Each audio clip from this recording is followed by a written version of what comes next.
एक वस्तु के मूल्य में प्रति वर्ष 5% की वृद्धि होती है। यदि दूसरे और तीसरे वर्ष के अंत में इसके मूल्य के बीच अंतर 52.5 रुपये है, तो पहले वर्ष के अंत में इसका मूल्य क्या होगा? ये आपके ऑप्शंस। अब इसे कैसे सॉल्व करेंगे, तो आइए जानते हैं। आपने इसी प्रकार का प्रश्न देखा होगा जिसमें क्या होता है, मूल्य की जगह ब्याज दिया होता है। वो प्रश्न कहता है कि दूसरे और तीसरे वर्ष के ब्याज के बीच का अंतर, ठीक है। और इसमें क्या कहा है, मूल्य के बीच का अंतर, ठीक है। तो इसमें कोई डिफरेंट नहीं है, ठीक है। ये सेम वही क्वेश्चन है जो जिसमें कहता है कि ब्याज के बीच का अंतर, ठीक है। वो कैसे, वो अभी पता चलेगा आपको। अब इसको सॉल्व करते हैं। इसको सॉल्व करने के 2-3 तरीके हैं, लेकिन हम किससे करेंगे? ट्री मेथड से, क्योंकि वो सबसे आसान पड़ता है। तो हम मान लेते हैं कि जो हमारा पी है, प्रिंसिपल अमाउंट है, कितना है? 1 2 3 4 10,000 है, ठीक है। अभी क्या 5% की दर से उसमें ब्याज लगता है, और ब्याज कब तक लगाना है हमें? तीसरे वर्ष तक, ठीक है। तो लगा लेते हैं, पहला, दूसरा, तीसरा वर्ष, ठीक है। 5%, 10,000 का 5% निकालेंगे, कितना आएगा? 500, ठीक है। निकाल के देख लेना है आपको। 500 500 तीनों वर्षों के लिए। अब क्या लगेगा? ब्याज में ब्याज, इसका ब्याज यहाँ आएगा, कितना लगेगा? 500 का 5% 25, ठीक है। इसी का ब्याज यहाँ लगेगा, कितना? 25, ठीक है। अब ये वाले पद, इसका ब्याज यहाँ लगेगा, कितना? 25, ठीक है। अभी इसका ब्याज रह गया है हमारे लिए। अब इसका ब्याज क्या यहाँ लगेगा? 25 का 5% कितना होगा? 1.25, ठीक है। अब ये जो है हमारा पहले साल का ब्याज है, ये दूसरे साल का ब्याज है, और ये क्या है? तीसरे साल का ब्याज, ठीक है। अब प्रश्न में क्या क्या है कि दूसरे और तीसरे वर्ष के अंत में इसके मूल्य के बीच का अंतर। तो क्या दूसरे वर्ष के अंत में मूल्य 10,000 प्लस में इन दोनों का योग इतना हो जाएगा? हाँ बिल्कुल। और तीसरे वर्ष के अंत में कितना हो जाएगा? 10,000 प्लस में इन दोनों का योग, और प्लस में किसका?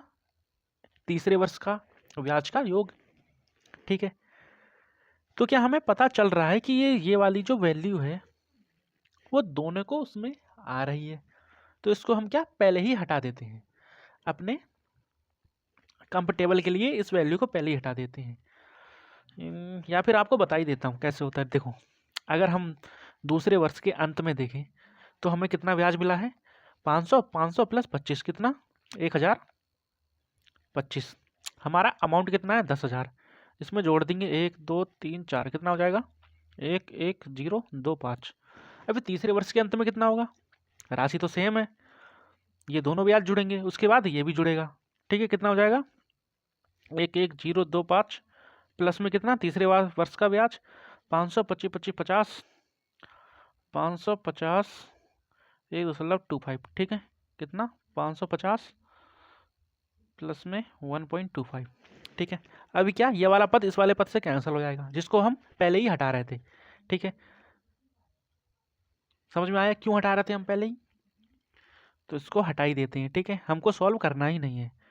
जब हमको पता है कि ये बाद में हट हट जाने वाला है तो इसको पहले ही हटा देते हैं। अब जो ये वैल्यू दी है, इनका अंतर दिया है, मतलब तीसरे साल का ब्याज दिया है हमें, कितना? तीसरे साल का ब्याज अगर हम प्लस करें तो हमारे पास कितना आएगा? 500 25 25 50, और कितना? 1.25, कितना आ जाएगा? 525 प्लस में 1.25, 5 2 6 2 5 पॉइंट, ठीक है। इसकी वैल्यू हमें प्रश्न में दी है, कितनी? 52.5। इसको एक बार डायरेक्ट लिख लेते हैं। 526.25 की वैल्यू कितनी है?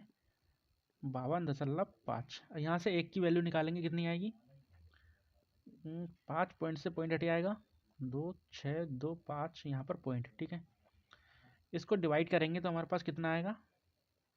डिवाइड करके देख लेते हैं। 25 से कैंसिल करते हैं, 25 दूनी 50, 25 से कम 25, ठीक है। 25 से इसको कैंसिल करते हैं, 25 दूनी 50, 25 दूनी 50, जीरो आएगा। 25 पंजे 125, ठीक है। 5 से फिर कैंसिल होगा। 5 चौको 20, 5 दूनी 10, 5 चौको 20, 5 चौको 20, 5 एकम 5, ये 3 से हो रहा है, 3 एकम 3, 3 चौको 12, 3 एकम 3, 3 चौको 12, 3 सत्ते 21, ठीक है। एक की वैल्यू कितनी आई? 14 बट्टे में 147। हमसे क्या पूछा है? तो पहले वर्ष के अंत में इसका मूल्य कितना हो रहा है? पहले वर्ष में 500 का क्या मिल रहा है? तो ब्याज, और राशि कितनी है? 10,000। तो राशि कितनी हो जा रही है? 10,500, ठीक है। जब एक का मूल हमारे पास 14 है बट्टे में 147 है, तो 105 का मूल्य कितना हो जाएगा? इससे मल्टीप्लाई कर देंगे, 14,147, ठीक है। अब ये 7 से कैंसिल हो जाएगा, देखो। चेंज कर लेता हूँ पेन का कलर। 7 कम 7, 7 पंजे 35, 00, 7 दूनी 14, 7 कम 7, ठीक है। 7 दूनी 14, 7 तीन 21, 3 पचे 15, 500, 5 दूनी 10, 1 2 3 हजार। ऑप्शन नंबर 2 हमारा राइट आंसर, ठीक है। हमें क्या दिया था प्रश्न में? हमें प्रश्न में दिया है दूसरे और तीसरे वर्ष के बीच का अंतर, ठीक है। दूसरे और तीसरे वर्ष में ब्याज का अंतर कितना? 52.5। आर दिए हमारे पास 5। आप दूसरे मेथड से भी सॉल्व कर सकते हैं, ठीक है।